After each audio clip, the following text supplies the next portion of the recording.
What if I told you that your phone holds more computing power than NASA had for the Apollo missions? In the 80s, there were expensive brick-sized computers that only a few could afford. Fast forward to today, we see everyone carrying sleek devices that can fit in our pockets, track our health, and connect us to anything, anywhere in the world. Apple has been the architect of this transformation, with many of the company's products responsible for reshaping industries.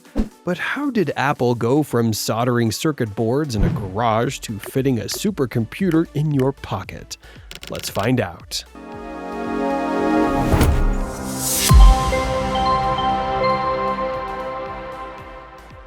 (1976) Inside a California garage, two Steves spent nights soldering. The end result? The Apple I, sold to hobbyists who provided their own keyboard and screen. It may have been nothing more than a motherboard, but this device proved that computing could escape corporate labs. A year later, they made the Apple II. It offered a lot of promise to teachers for math drills and word processing. Before long, schools and small businesses began adopting the Apple II. It didn't just enter the PC market, it disrupted it completely. Tasks like accounting, finance, and data analysis, once limited to large corporations, were suddenly accessible to everyday users at an affordable price. But the success of the Apple II was only the beginning. It paved the way for an even more ambitious project. On January 24, 1984, a Super Bowl ad introduced the Macintosh. The original Mac featured a 9-inch black and white screen, a mouse, and a graphical interface. At $2,495, it was expensive, but it made computing simpler. Pairing the Mac with Aldus PageMaker in 1985 birthed desktop publishing. Magazines, newsletters, even small businesses could design layouts without expensive typesetting equipment. Through the late 1980s and early 90s, Apple introduced color Macintoshes, the Macintosh II in 1987, and the PowerBook in 1991, which was the pioneer for the modern laptop, with a built-in trackball, later the trackpad, beneath the keyboard. In 2005, Steve Jobs stunned the industry by announcing that Intel CPUs would replace PowerPC chips, citing performance as the reason. By 2006, Macs ran on Intel Silicon, granting them faster processors and better compatibility with Windows via Boot Camp. Fast forward to 2020, and Apple introduced its own M1 chip. Macs gained desktop-level performance in thin, fanless designs. And with M2, M2 Pro, and M2 Max in 2023, Apple Silicon now matches or outperforms many high-end PCs. The Max GUI inspired Windows and Linux desktops for decades. Then in 2008, Apple stunned the world again by introducing the MacBook Air, an ultra-portable notebook. Today, Macs boast weeks of standby battery life, world-class video editing power, and instant wake from sleep, setting industry benchmarks that manufacturers try to replicate. With the Max GUI now widely accepted, Apple saw another opening: music on the go. Enter the iPod. In October 2001, Apple unveiled the iPod. At 5 inches long and 10 ounces weight, it held 1,000 songs and a 5 GB hard drive.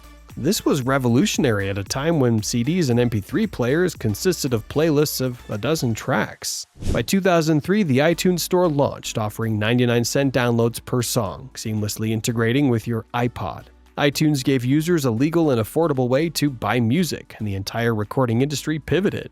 By 2008, Apple had sold over 10 billion tracks, changing how labels marketed and monetized their artists. Apple Music, launched in June 2015, rode the streaming wave. By mid-2018, it overtook Spotify in US subscriber count, with exclusive artist deals, curated playlists, and integration across devices. As of 2024, Apple Music streams over 90 million songs to more than 100 million subscribers worldwide. On January 9, 2007, Steve Jobs introduced the iPhone to the world. The first-generation iPhone had a 3.5-inch display and a 2-megapixel camera. The multi-touch gestures, pinch, swipe, a full HTML browser, and a finger-friendly OS made rivals seem ancient. Early iPhones came with Apple's native apps only. In July 2008, Apple opened the App Store, inviting third-party developers to build apps in Objective-C. There were 500 apps on day one. By 2010, over 100,000 apps were available. The first iPhone was simple. No app store, no front camera, not even copy and paste. But it started a revolution. Then came the 3G. Suddenly the internet was in your pocket. The iPhone 4 introduced the Retina display and FaceTime, making video calls feel like sci-fi. With the 5 series, Apple got bolder, bigger screens, faster chips, and Touch ID. By the time the iPhone X hit the stage in 2017, the home button was gone, Face ID had arrived.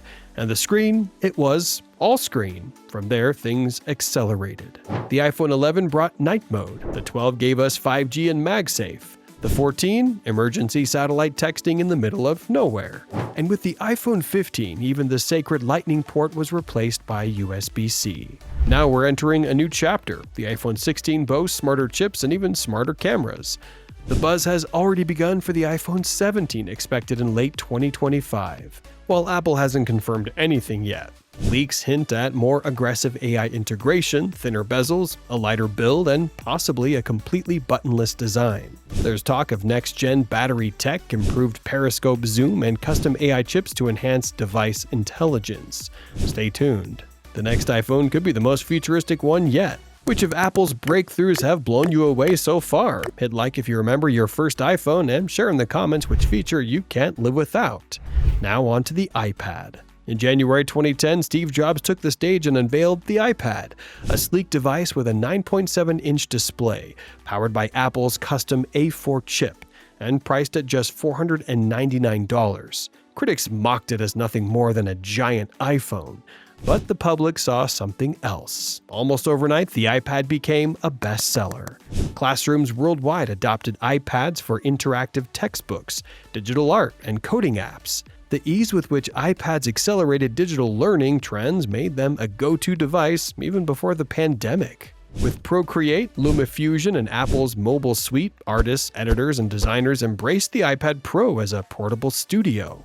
Doctors used iPads for patient records, nurses for quick bedside charts, and restaurants for ordering systems, as it was way faster and more hygienic than paper. When Apple announced the Apple Watch in September 2014, most people saw it as just another stylish gadget. But when it launched globally in April 2015, it proved to be much more than a timepiece. It counted your steps, tracked your heart rate, delivered notifications, and even ran apps, all from your wrist.